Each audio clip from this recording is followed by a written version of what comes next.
What do you do when the people who were supposed to protect you are the ones who destroy you? Not strangers, not enemies, your own brothers, same house, same table, same blood. They looked at you and felt something that had been sitting in their chests for years, and one afternoon in a field far from home, it finally had somewhere to go. They threw you in a pit and sold you to strangers, and God was in it, not watching from a distance, not arriving late to sort out the mess. In it, working through the betrayal, the slavery, the false accusation, the 2 years rotting in a prison cell after the one man who could help you forgot you existed, moving the whole disaster towards something none of the people causing it could see. This is Joseph, the dreamer, the slave, the prisoner, the man who ended up running the country that bought him and saving the brothers who sold him. It starts with a father who loved one son too much. Jacob had 12 sons. Everyone knew which one he loved most. Joseph was Rachel's son. Rachel, the wife Jacob had worked 14 years to marry. Rachel, who died giving birth to her youngest, Benjamin. Jacob carried that grief the way some men carry it, by pouring everything he had left into what remained of her. He gave Joseph a coat, richly ornamented, long-sleeved, the kind of thing that announced itself when you walked into a room. Everyone who saw it understood what it meant. This one is different. This one does not work the fields like the rest of you. This one is set apart. His brothers saw it. They hated Joseph and could not say a kind word to him. Then Joseph started having dreams. He told his brothers the first one. We were binding grain in the field, and my sheaf stood up while all your sheaves gathered around it and bowed down. His brothers said, Do you actually think you are going to rule over us? They hated him more. Second dream. The sun and the moon and 11 stars bowing down to me. He told his father and brothers both. Even Jacob pushed back this time. What is this? Will your mother and I and your brothers come and bow to you? His brothers were burning. His father kept the matter in mind. Joseph was 17. He had no idea what his dreams were going to cost him. Jacob sent Joseph to check on his brothers grazing the flocks far from home. They saw him coming from a distance. Before he arrived, they had already made a decision. Here comes the dreamer. Let us kill him and throw him in a cistern. We will say a wild animal got him. Then we will see what becomes of his dreams. Reuben talked them back from murder. Throw him in, but do not touch him. He planned to come back and pull Joseph out later. Joseph arrived. They stripped off the coat that had said everything about who their father loved, and threw him in. Empty cistern, no water, just stone walls and darkness, and the sound of his brothers sitting down to eat their meal. A caravan appeared on the road, heading to Egypt. Judah said, What do we gain if we kill him? Sell him to the traders. 20 pieces of silver. They took the coat, slaughtered a goat, dipped the coat in the blood, and brought it to their father. Jacob recognized it immediately. A wild animal has torn Joseph to pieces. He tore his own clothes, put on sackcloth, mourned for days. His children tried to comfort him, and he refused every time. I will go down to the grave mourning my son. In Egypt, Joseph was sold to a man named Potiphar, official of Pharaoh, captain of the guard. 17 years old. Foreign country. No family, no language, no rights, no reason to believe anything good was going to happen again. But the Lord was with Joseph. That phrase runs through his story like a low note under everything else. Potiphar noticed it, not because he worshipped Joseph's God, but because everything Joseph touched ran well. He put Joseph in charge of the whole household, put everything under his care, slave to household manager. Then Potiphar's wife noticed Joseph. The Bible does not soften this. Joseph was well built and handsome. She wanted him. She asked directly, repeatedly, day after day. Joseph refused every time. My master has held back nothing from me except you. You are his wife. How could I sin against God like this? One day she grabbed his coat. He ran and left it in her hand. She used the coat, called the servants in, then her husband. The Hebrew slave you brought tried to come into me. I screamed and he ran, leaving his coat. Potiphar threw Joseph in prison. The man who did nothing wrong was in chains. The woman who lied walked free. And the coat, again a coat, was the weapon used against him. But the Lord was with Joseph in the prison. The warden noticed what Potiphar had noticed. Joseph ran things well. The warden handed everything over to him and stopped worrying about any of it. Another pit, deeper than the first. But every pit Joseph fell into somehow became the floor of whatever came next. 2 of Pharaoh's officials landed in the same prison, the chief cupbearer and the chief baker, both out of favor. One night they each had a dream. In the morning, Joseph found them sitting there looking off. Why the long faces? We both had dreams. No one here to interpret them. Don't interpretations belong to God? Tell me. The cupbearer went first. A vine with 3 branches. It blossomed, produced grapes. He pressed them into Pharaoh's cup and put it in his hand. Joseph said, "The 3 branches are 3 days. In 3 days, Pharaoh will restore you to your position. You will put his cup in his hand just as before." Then Joseph said something he had never said before in the story. A crack opened up and you could see what had been building inside him through all those years. When things go well for you, remember me. Mention me to Pharaoh. Get me out of here. I was taken by force from my home, and I have done nothing to deserve this dungeon. Not performing peace, not pretending he was fine. A man in a prison asking another man to help him get out. The baker told his dream. 3 baskets on his head, birds eating from the top basket. Joseph said, "The 3 baskets are 3 days. In 3 days Pharaoh will hang you and the birds will eat your flesh." 3 days later it was Pharaoh's birthday. The cupbearer was restored exactly as Joseph said. The baker was hanged exactly as Joseph said. The cupbearer forgot Joseph. 2 full years went by. 2 years. One person who could help him. Forgotten. No movement, no door. The same walls, the same routine, the same nothing.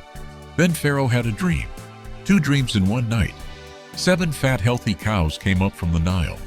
7 thin, ugly cows came up after them and ate the fat ones. Pharaoh woke up, fell back asleep. 7 full heads of grain on one stalk. 7 thin heads swallowed the full ones. He was shaken, called in every magician and wise man in Egypt. Nobody could say anything. Then the cupbearer remembered. There was a young Hebrew in the prison with me, a servant of the captain of the guard. We told him our dreams. He interpreted them. Everything happened exactly as he said. Pharaoh sent for Joseph immediately. They pulled him out of the dungeon. He shaved, changed his clothes, and stood before the most powerful man in the world. "I have had a dream. No one can interpret it. I hear you can. I cannot. But God will give Pharaoh the answer." Pharaoh told him both dreams. Joseph did not hesitate. The 2 dreams are one dream. God is showing Pharaoh what he is about to do. 7 years of great abundance across Egypt. Then 7 years of famine so severe it will wipe out the memory of the good years. The reason it came twice, God has decided this, and it is coming soon. Then Joseph did something nobody had asked him to do. He had find a wise man and put him in charge of the land. Collect 1/5 of the harvest in each of the 7 good years and store it. That grain will carry Egypt through the famine. Pharaoh looked around at his officials. Can we find anyone like this? A man with the Spirit of God in him? He turned back to Joseph. Since God has shown you all this, there is no one as wise as you. You will be in charge of my palace. My people will answer to your orders. Only the throne itself will be above you. Joseph was 30 years old. 13 years in Egypt. Slave. Prisoner. Forgotten. Now second in command of the most powerful nation on earth. The 7 good years came exactly as he said. So much grain Joseph stopped counting it. Then the famine. Exactly as he said. It spread across every surrounding country. People came to Egypt from everywhere. From Canaan, Jacob sent his 10 oldest sons to buy grain. He kept Benjamin home, the other son of Rachel, the one he could not risk. The 10 brothers came and bowed before the governor of Egypt with their faces to the ground. Joseph recognized them immediately. They did not recognize him. What followed was part test, part reckoning. Joseph could not simply tell them who he was. Not yet. He needed to know who they were now. Whether the brothers who had sold him would abandon Benjamin the way they had abandoned him. He spoke harshly. "You are spies. You came to find where we are vulnerable." They protested. "We are 12 brothers, sons of one man. The youngest is home with our father. One is gone." Joseph said, "One of you stays here. The rest take grain back. But bring your youngest brother to me, or I will not believe you." He kept Simeon, sent the others home, had their silver secretly returned in their grain sacks. On the road home, they opened the sacks and found the silver. "What is God doing to us?" They told Jacob everything. He refused to send Benjamin. Joseph is gone. Simeon is gone. Benjamin does not leave. The famine did not ease. The grain ran out. Jacob told his sons to go back. Judah said, "The man told us clearly, we will not see his face without our brother. Send Benjamin with me. I will be responsible for him. If I do not bring him back, I will carry the blame the rest of my life." Jacob let go. When Joseph saw Benjamin, he had to leave the room. He went to his private quarters and wept. He came back, had a meal prepared, seated the brothers in birth order from oldest to youngest. They stared at each other. How does this Egyptian know? He gave Benjamin 5 times as much as anyone else. One more test. His silver cup hidden in Benjamin's sack. He sent them off the next morning and sent his steward after them. The cup was in Benjamin's sack. They were brought back. And Judah, the same Judah who had said sell him 20 years earlier, stepped forward. "What can we say? God has exposed what we deserve. We are your slaves." Joseph said, "No. Only the one who had the cup stays. The rest of you go." And Judah spoke. The longest speech any brother gives in the whole story. He explained about their father, how he had already lost one son, how Benjamin was the only one left of his mother, how if Benjamin did not come back, it would kill the old man. "Please, let me stay as your slave instead of the boy. How can I go home and watch what it does to my father?" Joseph could not hold it any longer. He sent everyone out of the room, alone with his brothers. And he wept so loudly the Egyptians in the hallway heard him. "I am Joseph. Is my father still alive?" His brothers could not speak. They were terrified. "Come close to me. I am Joseph, your brother, the one you sold into Egypt. Do not be angry with yourselves. God sent me here ahead of you to save lives. It was not you who sent me here. It was God." He held Benjamin and wept. He kissed all his brothers and wept over them. And then, finally, after 20 years, his brothers talked with him. Jacob came to Egypt at 130. He had buried his wife. He had mourned a son for 2 decades, and now that son was standing in front of him. He lived 17 more years in Egypt. Died at 147. Surrounded. When Jacob died, the brothers panicked. Now what? Had Joseph been waiting all this time? Was the grace about to run out? They sent him a message. "Before he died, our father asked us to tell you, forgive your brothers." Joseph wept when he heard it. "Do not be afraid. Am I God? You planned this to harm me. God planned it for good, to save many lives, which is what happened. I will take care of you and your families." He spoke kindly to them. 4 things stay with me from this story. The first, the pit is not where it ends. It only feels that way from inside it. Joseph went from the pit to slavery to false accusation to prison to 2 years forgotten in a cell. Each one looked like the end. Each one turned out to be a corridor.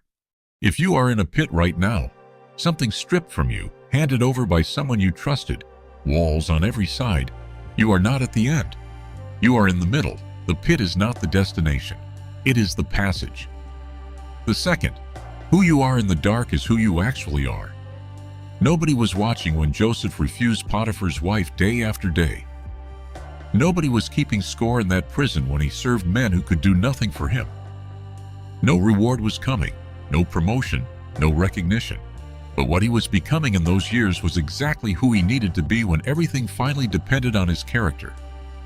What you do when nobody is watching is not a footnote, it is the preparation. The third, forgiving someone is not the same as pretending they did not hurt you. Joseph did not tell his brothers the pit was fine. He wept. He felt all of it. And then he told them something that was true. Not that what they did was acceptable, but that God had worked through it for something larger than the harm they intended. Forgiveness is not pretending the wound did not exist. It is deciding to stop letting the wound run your life. Joseph was free while his brothers were still terrified. He had put down the weight they were still carrying. The fourth, God can see the end of the story from the beginning. You are somewhere in the middle. Joseph's brothers thought they were getting rid of a dreamer. They were making the dream come true. Pharaoh thought he was promoting a useful prisoner. He was putting in place the man God had been preparing for 22 years. The famine that devastated nations was the thing that brought a broken family back together. None of the people driving these events knew what they were building. You are not outside the story. You are in it. And the one who wrote it can see what you cannot see from where you are standing. Joseph's brothers bowed before him with their faces to the ground in the grain hall of Egypt. The dreams of a 17-year-old boy in a coat came true.